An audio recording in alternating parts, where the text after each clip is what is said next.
Okay, let's go.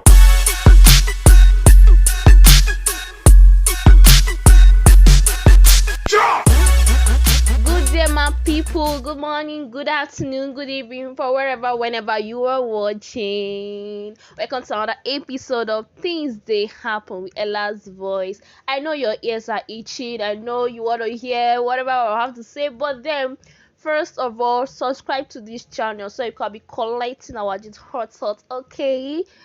Today we are going to be talking about our well-known Nollywood actress, singer, songwriter, presenter, mimic, and what is all in one. You get Bishola Yola. I don't know if I pronounced the name well, but you understand? Bisola, yes. Bisola decided to share to the world why she refused her daughter a phone on the show Moms Next Door. But I want you to hear this story first handedly. Tell me what you think on the comment section, as I'll tell you what I think too after this. Let's hear Bisola first of all. So my daughter turns 15 this year, and she still doesn't. The wow came off. I was like, wow, You're trying so hard. So yes, my daughter turns 15, and she doesn't have a phone. Oh, bless. Yes, I've been pretty strict with that part of her life, and she kind of sometimes begs, but I've had other people tell me, what about emergencies? That she's too old, and I told her she's not going to get a phone until she's 16. Wow. So she still has one more year to go. But people are like, what if there's an emergency? Won't she be, behind her peers? I'm like, Yeah. she has a laptop for schoolwork, so that should suffice. If her friends really need to talk to her, they'll call her on Zoom. Of course, 100%, if yeah. it's really important. But yes, sometimes people feel like I'm overdoing it. Yeah. I'm trying to form overprotective, and I'm Yeah. like, well, that's your business. Yeah, Beeswax, that's your 100%. whatever. But they've judged No, me on I that. actually But there was a smart. time I found out that she opened a Snapchat account. I was On like, her laptop. how? Oh my god. I How? hope you didn't discipline her. Oh, I did. So I extended her no phone usage by a year. So she was supposed to get it this year. Yeah, she was supposed to get it at This 15. video we all just watched. Some people might not have any beef, any problem with a child handling a phone, being on social media at whatever age. Besides, it's a broad space.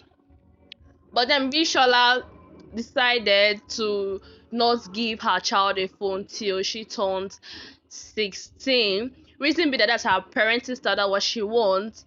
But then there are a lot of critics on social media. But then seeing it from my own view, actually, my own perspective, I don't know what angle I'm seeing it from, but then I think that a child shouldn't handle a phone and being on social media, TikTok, Instagram, or be whatsoever at a very tender age. I think me self like this, I solidly believe that if I have my own children tomorrow, that I'll make sure they don't even have a phone till they turn 18. Now, before you attack me, this is why. First of all, let us even make this point that the social media has actually made done more harm than good in the society when it comes to teens. Actually, when you're giving your child a phone, I know some people will be like, you have to control what the child is downloading, going through the child's phone and everything. Once you start giving a child phone, you're calling for privacy. I want to be alone, I want to be in my room, I'm using my phone, and all that starts popping up. Because I actually put this child in a situation where the child's feeling like she is old enough to she or he, sorry, is old enough to do whatever she can do on her device or her gadget. So my people, before I carry on, I go on and no, let me quickly go through these points of mine that makes me think that a child shouldn't have a phone till she has come of age. One, we have emotional regulation. First of all, I feel like a child should be able to balance her emotions, keeping her emotions aside, and trying to understand reality before handling a phone.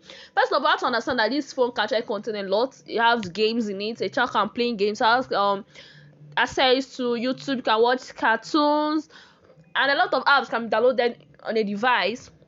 I don't know if you understand. It can be on WhatsApp. You have a SIM card. You can talk to anybody you want to talk to. your pets and everything. That's okay there. But then emotional regulation, because emotional, well, I'm trying to drag this to the social media aspect of it. Social media actually done more harm than good to the society and to the teens.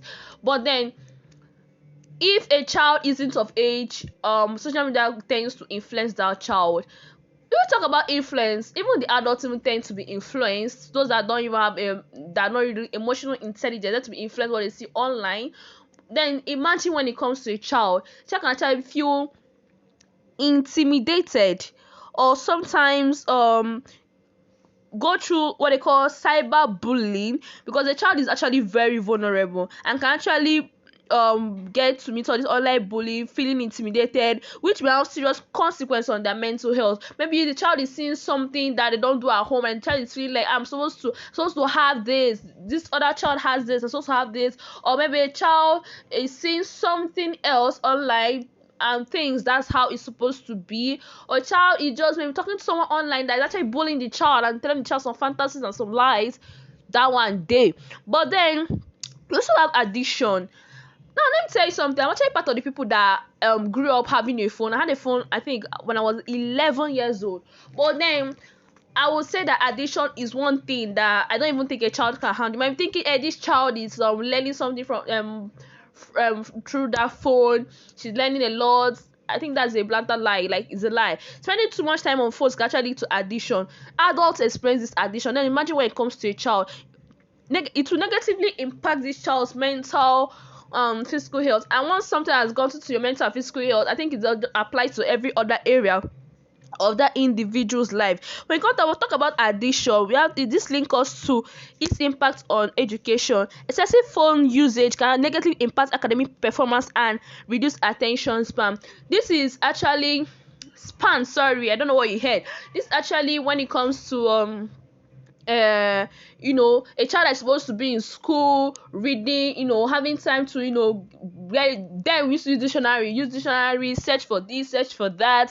Child always have phone, mommy, I'm reading up, and child is somewhere else, being addicted to maybe watching movies, a lot of cartoons and all that. But if the child doesn't have a phone, it's easier to control. Like, switch off television, be like, go and read your book, is fair. But then when a child is with a phone, the child can be like, hey mommy, I'm using my phone, I'm trying to do some assignment, while the child is busy watching some cartoons with some AirPods on or earpiece on. That one too save day, because talk about the generation that is even coming forth, even the Gen Z generation alone. Children are actually very smart, and they can actually outsmart you even though you think you're smart. They move sneaky most of the time. Like, if you heard earlier, she made mention of she finding out that her child downloaded Snapchat and they extended the year she's going to have a phone to +1. I'm very sure I heard that is what children can actually do. Then we talk about social isolation.